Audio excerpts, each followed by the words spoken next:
अपना YouTube channel real music studio like subscribe और bell घंटी को दबाना ना भूलें। Contact number 7631565693। जन जन में फैली गईले हो भैया चर्चा शिव गुरुवर के।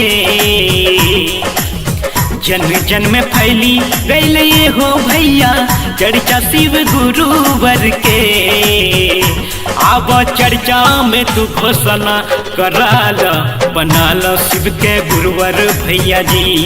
अब चर्चा में तू घोषणा कराल बनाल शिव के गुरुवर भैया जी।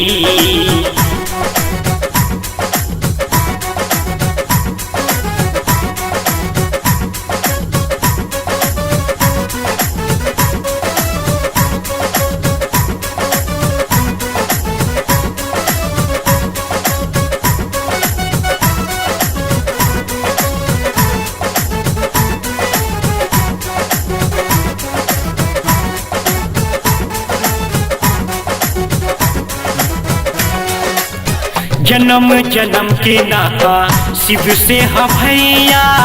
बिनु शिव चर्चा के मुक्ति पैबन भैया। बिनु शिव चर्चा के मुक्ति पैबन भैया। जन्म जन्म के नाता शिव से है भैया। बिनु शिव चर्चा के मुक्ति पैबन भैया। काम क्रोध मद लोभ में काहे फंस गईला ये भैया। काम क्रोध मद लोभ में काहे फंस गईला ये भैया। अब चर्चा में तू घोषणा कराल बनाल शिव के गुरुवर भैया जी। अब चर्चा में तू घोषणा कराल बनाल शिव के गुरुवर भैया जी।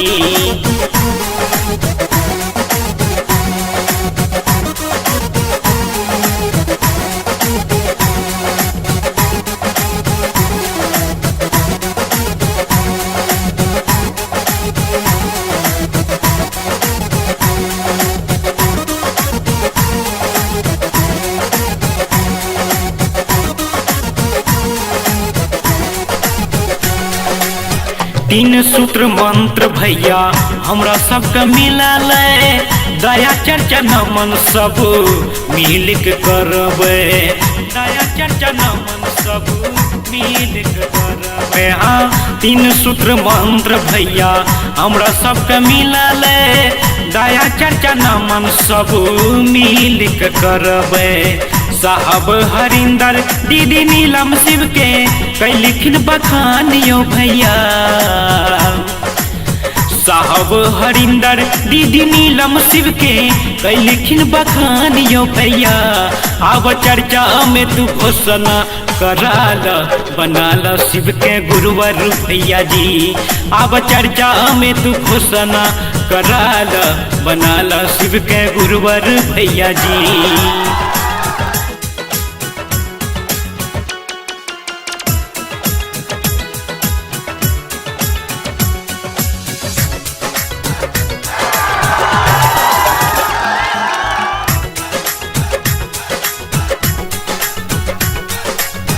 पहला विधा में दया मांग लेवे। विधा दूसरा में शिव के चर्चा कर लेवे। हाँ, पहला विधा में दया मांग लेवे। विधा दूसरा में शिव के चर्चा कर लेवे। तीसरा विधा में 108 बार नमन कर लेवे भैया। तीसरा विधा में 108 बार नमन कर लेवे बहना। अब चर्चा में तू घोषणा कराल बनाल शिव के गुरुवर भैया जी।